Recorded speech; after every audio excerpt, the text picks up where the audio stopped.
Hey guys, कैसे हैं आप सब। I hope you are doing well. I am Sandeep, welcome to CSC circle. तो आज हम डिस्कस करेंगे जो हमारा विजन का टेस्ट सीरीज चल रहा था। ठीक है, 26 नंबर जो हम लोगों ने स्टार्ट किया था, इसका फर्स्ट पार्ट हम लोगों ने डिस्कस किया था और सेकेंड पार्ट अभी हम लोगों ने डिस्कस नहीं किया था क्योंकि मैं थोड़ा करंट अफेयर पे काम करने लगा था और फिर इनसाइट का टेस्ट सॉल्व कर रहा था, तो ये वाला रह गया था। ठीक है, तो इसको अब डिस्कस कर लेते हैं। उसके बाद इनसाइट का एक आया करेगा और एक विजन का आया करेगा प्रॉपर आपका। ठीक है, तो ऐसे हम लोग पूरे के पूरे टेस्ट सीरीज कवर कर लेंगे इसमें और पूरे सॉल्व कर लेंगे। ठीक है, तो आप लोग निश्चिंत रहिए। और मैं करंट पे काम कर रहा था थोड़ा सा, तो इसीलिए थोड़ा इस समय ये नहीं आ पाया है हमारा वीडियो, तो इसके लिए मैं माफ़ी चाहता हूँ। आगे से आपको प्रॉपर वीडियो डेली का डेली देखने को मिलेगा और PCS का भी आपको इसमें देखने को मिलेगा। ठीक है, तो मैं कोशिश करूँगा PCS IAS दोनों का इनसाइट और विजन ये सब बैलेंस में लेके चलूँ। ठीक है, और इसके साथ साथ आप लोग अगर इसका PDF चाहिए, कोई भी जितना भी मैं मटेरियल डालता हूँ उसका सब PDF आपको मिलेगा।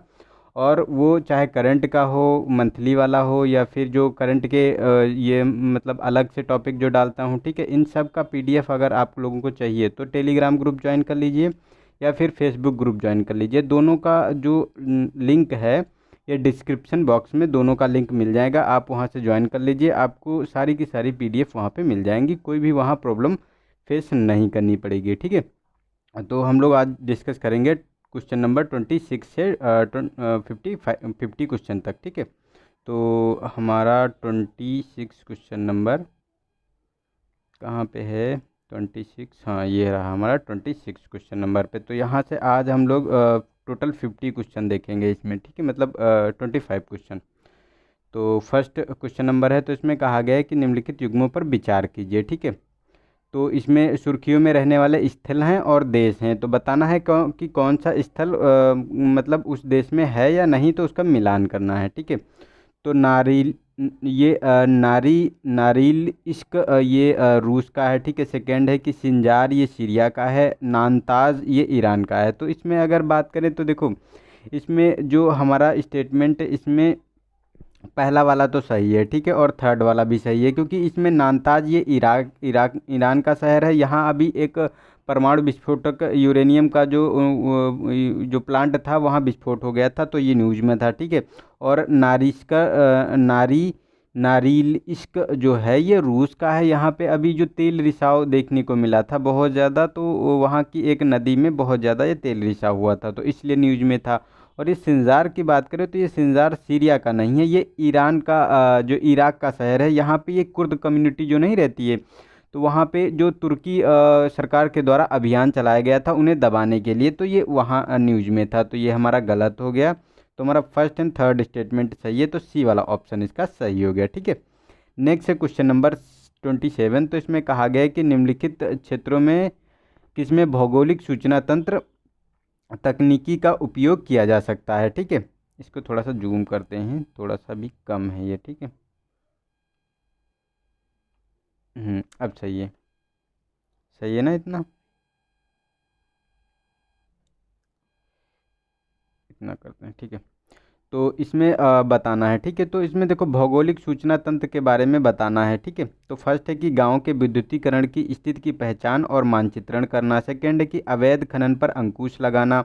और थर्ड है कि शहरी क्षेत्रों में परिसंपत्तियों का मानचित्रण करना। और फोर्थ है कि भूमि बैंकों के संबंध में सूचना प्रणाली का विकास करना। तो देखो ये चारों स्टेटमेंट सही हैं क्योंकि अभी केंद्र सरकार ने ये इनिशिएटिव लिया है, मतलब जियो टैगिंग एक चलाया है। ठीक है, GIS तकनीकी का उपयोग करके, ताकि जो भी चीज़ें हैं गांव के स्तर पर उनका जो है एक मानचित्र बनाया जाए और उनको उसमें ऐड किया जाए। ठीक है, ताकि जो चीज़ें मतलब काम चल रहे हैं जैसे नरेगा वगैरह है, ठीक है, या कोई सर्वे हो रहा है तो उसको मतलब ऑन लोकेशन टैग किया जा सके। ठीक है, तो ये जियो टैगिंग का एक है, तो ये केंद्र सरकार का इनिशिएटिव है, तो इसका D ऑप्शन सही हो गया। ठीक है, नेक्स्ट है 28 क्वेश्चन नंबर। तो इसमें कहा गया कि निम्नलिखित युग्मों पर विचार कीजिए। तो इसमें स्थल और नदी का किनारा दिया हुआ है। ठीक है, कि कौन सा शहर किस नदी के किनारे स्थित था। तो हड़प्पा की बात करें तो ये रावी नदी के पास, कालीबंगन की बात करें घग्घर, और चहुंदड़ों की बात करें तो लूनी।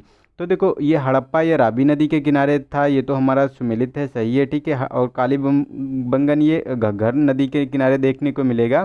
ठीक है, लेकिन ये चहुंदड़ों की अगर बात करें तो ये सिंधु नदी के किनारे है। देखो ये जो हड़प्पा तो रावी नदी के किनारे था, और ये जो चहुंदड़ो था और मोहनजोदड़ो ये दोनों सिंधु नदी के किनारे थे। ठीक है, तो ये हमारा गलत हो गया।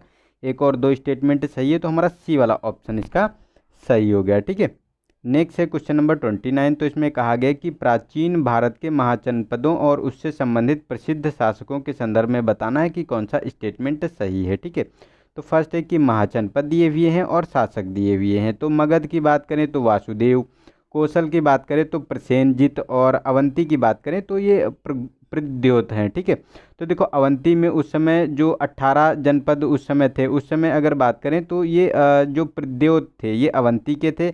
कौशल की बात करें तो यहाँ पे प्रसेनजित एक शासक थे। लेकिन मगध की बात करें तो वहाँ वासुदेव नहीं थे। मगध की बात करें तो यहाँ पे बिंबिसार थे। ठीक है, तो ये हमारा गलत हो गया स्टेटमेंट। फर्स्ट एंड सेकेंड और थर्ड स्टेटमेंट इसका सही है, तो सी वाला ऑप्शन सही हो गया।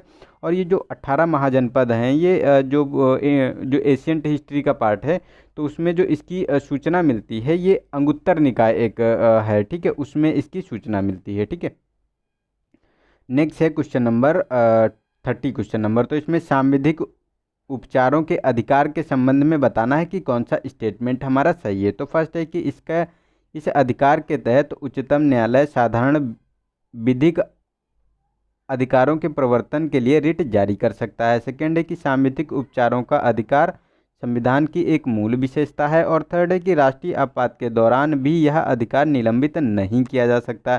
तो ये गलत है क्योंकि इसमें जो क्या होता है कि जब आपात जारी होता है, ठीक है, राष्ट्रीय आपात, तो इसे निलंबित कर दिया जाता है। तो ये गलत हो गया हमारा।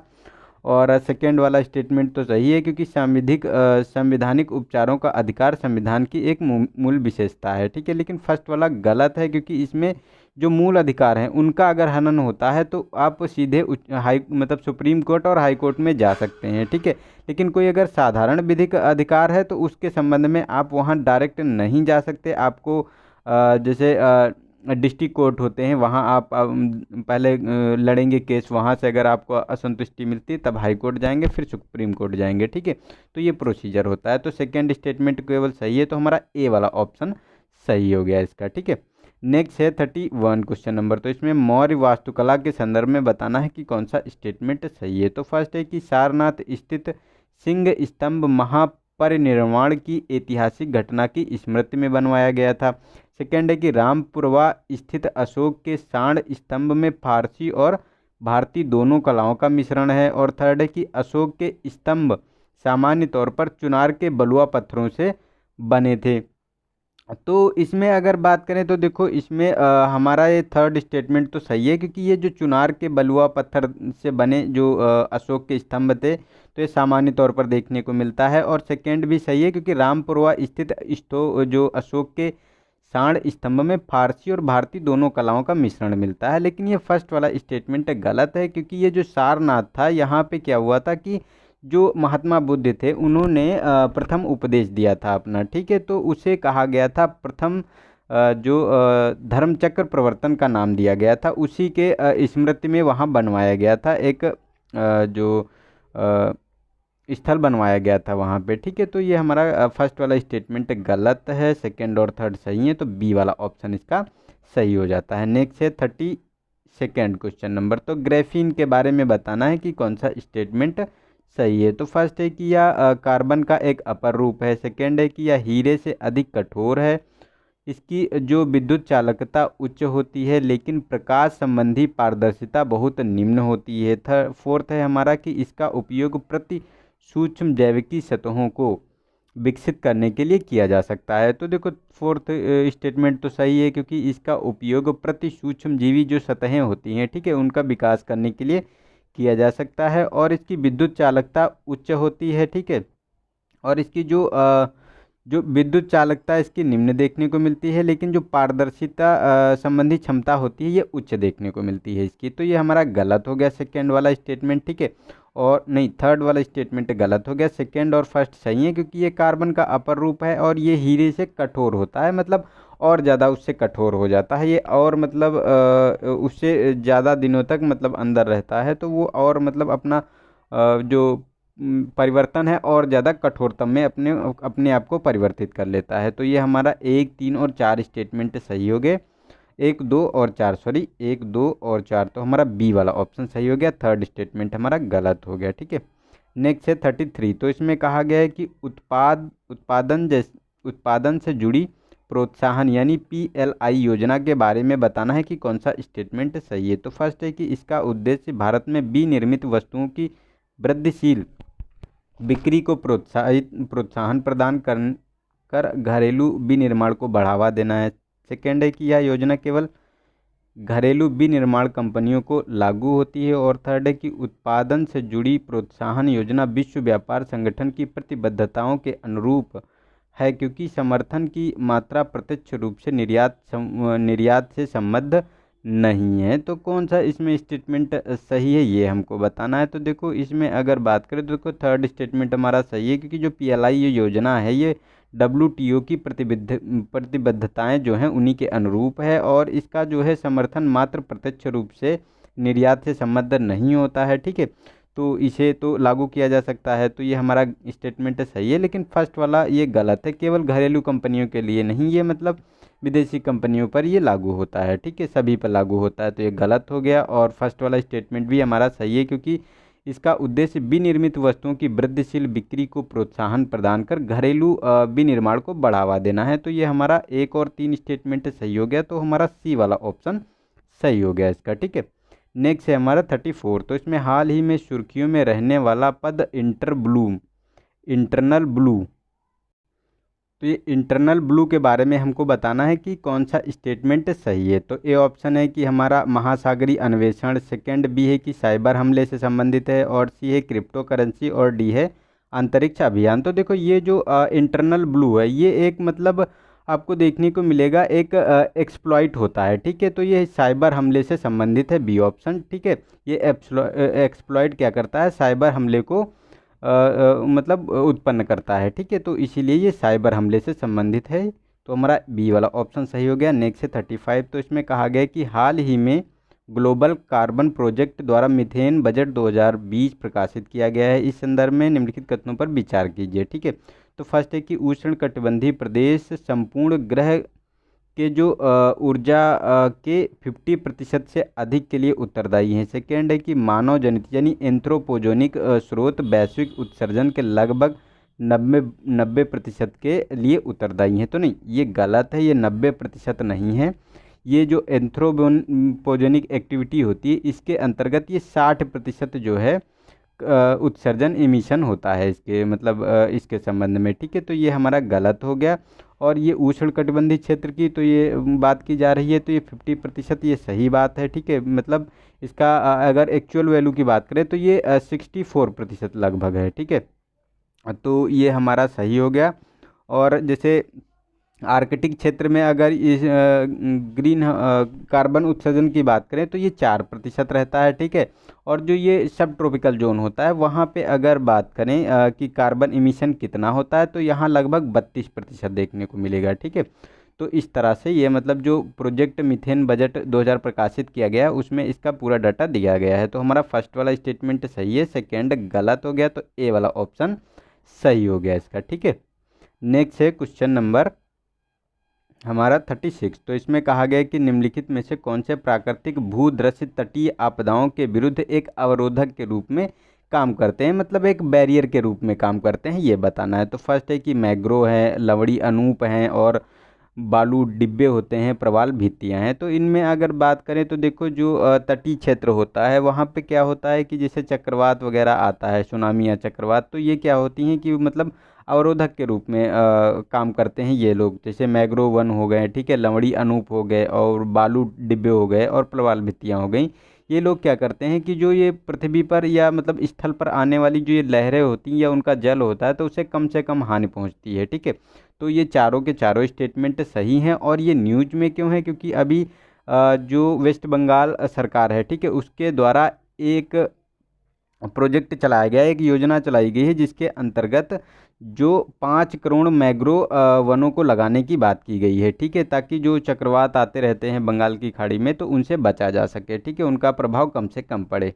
ठीक है, नेक्स्ट है 37 क्वेश्चन नंबर। तो इसमें निम्नलिखित में से कौन से हाल ही में प्रारंभ पेटेंट अभियोजन राजमार्ग यानी PPH कार्यक्रम से संभावित लाभ हो सकते हैं। ठीक है, तो PPH के क्या क्या लाभ हो सकते हैं तो ये बताना है बेसिकली। ठीक है, तो फर्स्ट है कि साझेदारी देशों में भारतीय जो MSME है यानी जो माइक्रो स्मॉल मीडियम इंटरप्राइजेज है, ठीक है, उसके संबंध में ये पेटेंट आवेदनों को की त्वरित जांच। ठीक है, सेकेंड है कि भारत एवं साझेदार देशों के मध्य द्विपक्षीय पेटेंट विवादों का शीघ्र निपटान और भारत में नवीन तकनीकी का आगमन करना। ठीक है, तो इसमें कौन सा स्टेटमेंट ये सही है ये हमको बताना है। तो देखो इसमें अगर बात करें तो देखो इसमें ये थर्ड वाला स्टेटमेंट तो सही है, क्योंकि ये चलाई ही योजना इसीलिए गई है ताकि जो है तकनीकों का आगमन हो। ठीक है, और ये फर्स्ट वाला भी सही है क्योंकि साझेदारी देशों में जो भारतीय MSME के पेटेंट के आवेदकों की त्वरित जांच की जा सके। ठीक है,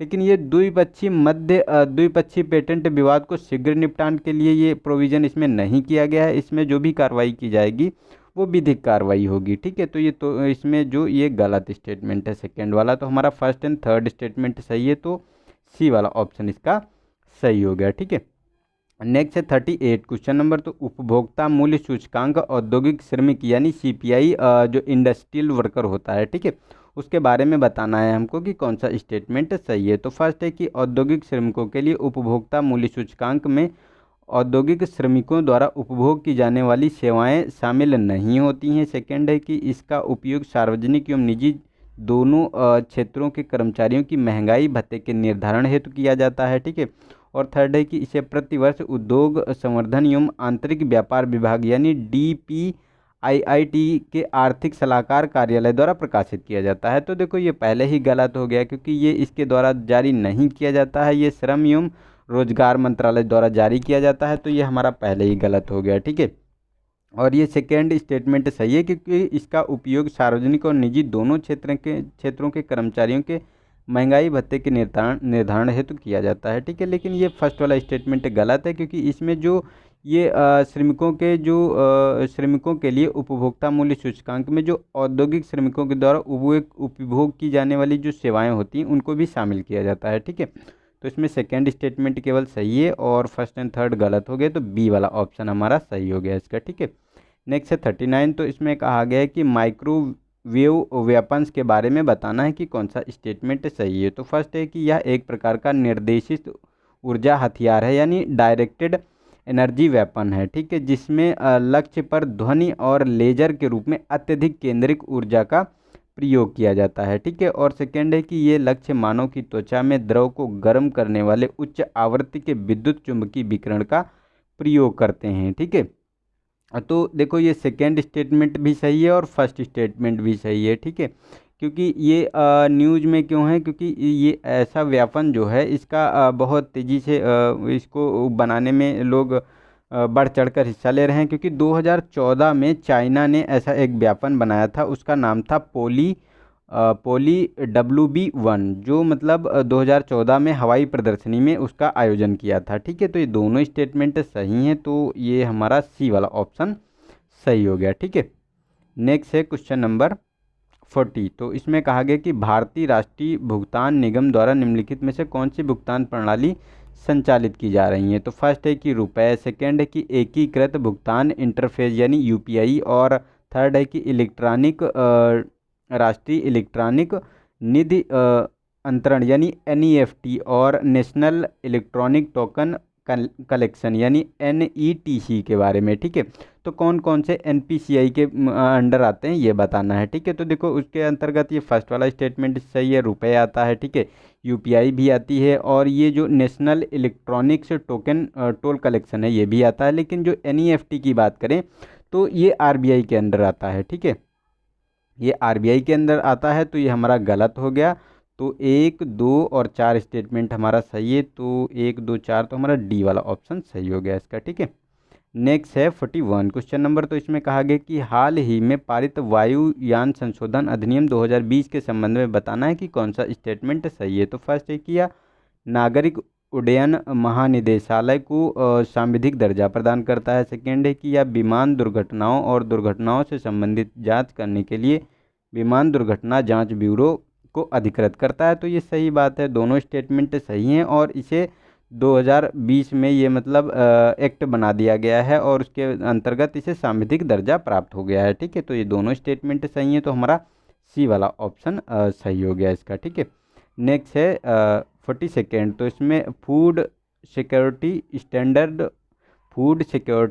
स्टैंडर्ड अथॉरिटी ऑफ इंडिया की फूड हाइजीन रेटिंग योजना के बारे में बताना है, यानी FSSAI की जो फूड हाइजीनिक रेटिंग योजना है। ठीक है, तो फर्स्ट है कि यह प्रत्यक्ष रूप से उपभोक्ताओं को भोजन की आपूर्ति करने वाले व्यवसायों पर लागू होने वाली एक अनिवार्य योजना है। सेकेंड है कि इसका शुभारंभ भारतीय गुणवत्ता परिषद द्वारा किया जाता है। तो ये सही बात है, इसका जो शुभारंभ किया गया है ये भारतीय गुणवत्ता परिषद ने किया है, लेकिन ये एक अनिवार्य योजना नहीं है, ये एक स्वैच्छिक योजना है और इसकी जो रेटिंग दी जाएगी ये थर्ड पार्टी के द्वारा ऑडिट के माध्यम से इसकी रेटिंग दी जाएगी। तो ये हमारा फर्स्ट वाला स्टेटमेंट गलत है, सेकंड सही है, तो बी वाला ऑप्शन इसका सही हो गया। ठीक है, नेक्स्ट है 43rd ऑप्शन क्वेश्चन नंबर। ठीक है, तो इसमें भारतीय अर्थव्यवस्था के बारे में बताना है कि कौन सा स्टेटमेंट सही है। तो फर्स्ट है कि अस्थायी या चल बांध पत्र परिवर्तनीय कूपन दर वाली प्रतिभूतियां होती हैं। ठीक है, सेकंड है कि जो शून्य कूपन बांध पत्रों को अनुसूचित वाणिज्य बैंकों द्वारा निर्गमित किया जाता है और इन पर लघु अवधि में ब्याज देय होता है। तो नहीं, ये गलत है, इसमें जो जीरो कूपन बॉन्ड होता है इसमें लघु अवधि के लिए कोई ब्याज देय नहीं होता है। इसकी जब परिपक्व मतलब इसकी जो टाइम पीरियड पूरा हो जाएगा तभी इसमें ब्याज का भुगतान होता है। ठीक है, तो ये गलत स्टेटमेंट है, फर्स्ट वाला सही है, क्योंकि जो चल बांध पत्र परिवर्तनीय कूपन द्वारा वाली प्रतिभूतियां होती हैं, ठीक है, इसमें जो है परिवर्तन हो जाता है। ठीक है, तो उसको मतलब कम अवधि में भी वो मतलब उसका भुगतान किया जा सकता है। तो हमारा ए वाला ऑप्शन सही हो गया इसका। ठीक है, नेक्स्ट है 44। तो इसमें कहा गया है कि निम्नलिखित में से कौन से अखिल भारतीय सभा से संबद्ध रहे हैं। तो स्वामी सहजानंद, ठीक है, और सेकंड है कि इंदुलाल याग्निक, आचार्य नरेंद्र देव और बंकिम मुखर्जी। ठीक है, तो इनके बारे में अगर बात करें तो ये अखिल भारतीय किसान सभाओं की बात करें तो ये चारों लोग किसान सभा से संबंधित रहे हैं। ठीक है, जो किसान सभा की स्थापना की गई थी 1936 में सहजानंद सरस्वती द्वारा, इसके अध्यक्ष थे ये सहजानंद सरस्वती और इसके जो सचिव थे वो NG रंगा थे। ठीक है, तो इनके द्वारा की गई थी और बाद में ये लोग उसमें बारी बारी करके ये जुड़े आके थे। ठीक है, क्योंकि ये लोग क्षेत्रीय थे और अखिल भारतीय जब इसकी योजना की गई थी तो ये जो क्षेत्रीय पार्टियां थी तो वो मिलकर उनमें मिल गए थे। ठीक है, तो ये चारों स्टेटमेंट सही है, तो डी वाला ऑप्शन इसका सही है। ठीक है, नेक्स्ट है 45। तो इसमें कहा गया कि किसी देश में मुद्रा के अवमूल्यन में निम्नलिखित में से कौन से संभावित लाभ हैं। ठीक है, तो आयात सस्ता हो जाता है, सेकेंड है कि मुद्रा की क्रय शक्ति बढ़ जाती है और संप्रभु जो ऋण का बोझ कम हो जाता है। तो देखो थर्ड वाला स्टेटमेंट तो सही है, क्योंकि संप्रभु जो ऋण होता है उसका बोझ तो कम हो जाता है। ठीक है, लेकिन मुद्रा की क्रय शक्ति बढ़ती नहीं है, ये कम हो जाती है। ठीक है, डिग्रेड होती है और आयात सस्ता नहीं होता, ये आयात महंगा हो जाता है लेकिन निर्यात सस्ता हो जाता है। ठीक है, तो ये हमारा थर्ड स्टेटमेंट केवल सही है, तो सी वाला ऑप्शन सही हो गया।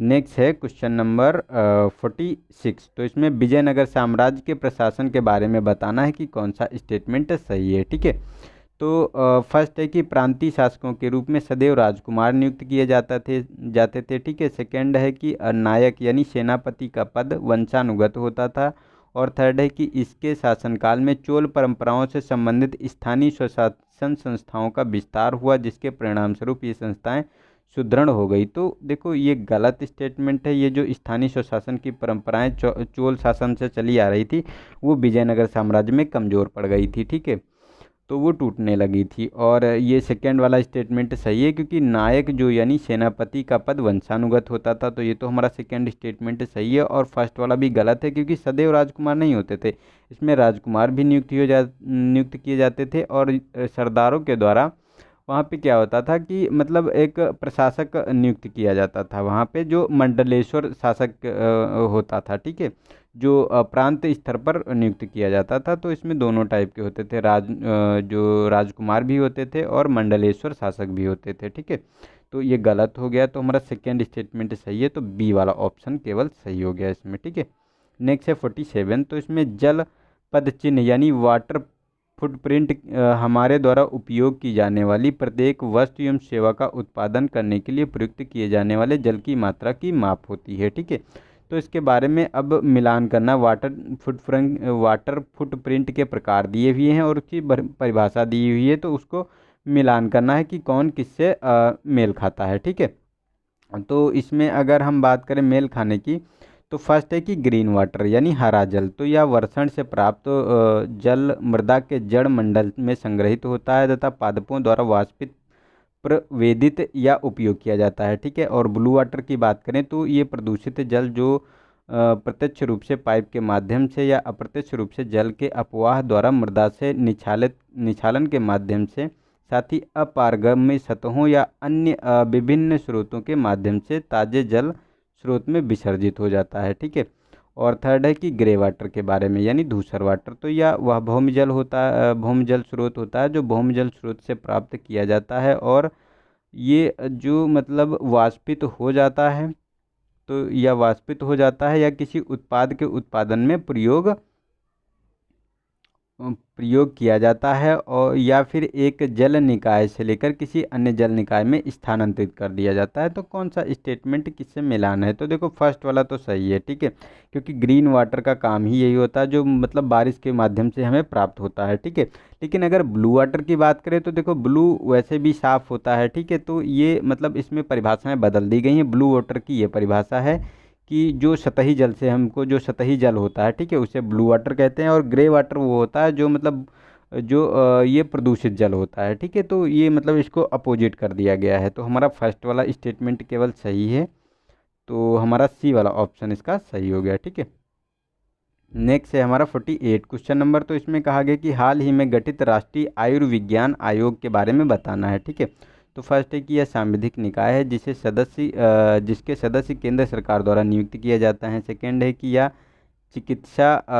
चिकित्सा व्यवसाय में व्यावसायिक नैतिकता के पालन को सुनिश्चित करने हेतु नीतियों और संहिताओं के अधिकथित करता है। ठीक है, और यह थर्ड है कि यह स्वास्थ्य और स्वास्थ्य देखभाल संबंधी अवसंरचना है तो मानव संसाधनों की आवश्यकताओं का आकलन करता है। ठीक है, तो ये तीनों स्टेटमेंट सही हैं। ठीक है, क्योंकि जो ये आयुर्विज्ञान आयोग बनाया गया है ये एक 2019 का एक्ट था, आयुर्विज्ञान एक्ट। ठीक है, उसी के अंतर्गत इसे सांविधिक दर्जा भी प्रदान किया गया है। ठीक है, और स्वस्थ देखभाल संबंधी अवसंरचना के लिए ये काम करेगा और ये जो चिकित्सा व्यवसाय में व्यावसायिक नैतिकता के पालन को सुनिश्चित करेगा। तो तीनों ये स्टेटमेंट सही है, तो हमारा डी वाला ऑप्शन सही है। ठीक है, नेक्स्ट है हमारा 49 क्वेश्चन नंबर। तो इसमें कहा गया कि इलेक्ट्रॉनिक मीडिया के नियमन के संबंध में समाचार प्रसारण मानक प्राधिकरण NBSA के बारे में बताना है कि कौन सा स्टेटमेंट सही है। तो फर्स्ट है कि यह सूचना एवं प्रसारण मंत्रालय के अंतर्गत एक सांविधिक निकाय है। सेकेंड है कि इसका क्षेत्राधिकार सभी समाचार चैनलों पर विस्तृत है, चाहे वे इसके सदस्य हों या ना हों। ठीक है, तो ये गलत है। ये मतलब जो इसके जो न्यूज़ ब्रॉडकास्ट एसोसिएशन को जो लोग इसके मतलब सदस्य हैं उन्हीं पे ये लागू होगा, जो सदस्य नहीं है उस पर नहीं लागू होगा। तो ये गलत हो गया और ये किसी मंत्रालय के अधीन नहीं है, ये एक स्वतंत्र निकाय है। इसे ब्रॉडकास्ट जो एसोसिएशन द्वारा इसका गठन किया गया है। ठीक है, तो ये डी वाला ऑप्शन सही हो गया, ये कोई भी स्टेटमेंट इसमें सही नहीं है। नेक्स्ट है 50 क्वेश्चन नंबर। तो इसमें अर्थव्यवस्था के संदर्भ में संभावित सकल घरेलू उत्पाद यानी पोटेंशियल GDP के बारे में बताना है कि कौन सा ऑप्शन सही है। ठीक है, तो ए ऑप्शन है कि मुद्रास्फीति के प्रभाव हेतु समायोजित देश आर्थिक निर्गत की माप है। ठीक है, और निर्गत वह स्तर है जो अर्थव्यवस्था निर्गत मुद्रास्फीति दर पर उत्पादित कर सकती है। ठीक है, सी है कि यह किसी अर्थव्यवस्था में उत्पादित वस्तुओं और सेवाओं का बाजार मूल्य जो मुद्रास्फीति हेतु समायोजित हो। और डी है कि शून्य मुद्रास्फीति पर देश के आर्थिक निर्गत का माप होता है। ठीक है, तो कौन सा इसमें स्टेटमेंट सही है? तो देखो ये हमारा बी वाला ऑप्शन सही है, क्योंकि निर्गत वह स्तर होता है जो अर्थव्यवस्था नियत मुद्रास्फीति दर पर उत्पादित कर सकती है। ठीक है, उसी को GDP पोटेंशियल कहते हैं। ठीक है, तो हमारा ये बी वाला ऑप्शन सही हो गया। तो आज के लिए इतना ही, मिलेंगे अगले वीडियो में। अगला वीडियो में सोच रहा हूँ कि 50 क्वेश्चन का पूरा बना दूँ। ठीक है, तो 50 क्वेश्चन ये अगले वीडियो में आप लोगों को मिल जाएंगे और आज के लिए इतना ही, मिलते हैं नेक्स्ट वीडियो में। तब तक के लिए नमस्कार, जय हिंद, जय भारत।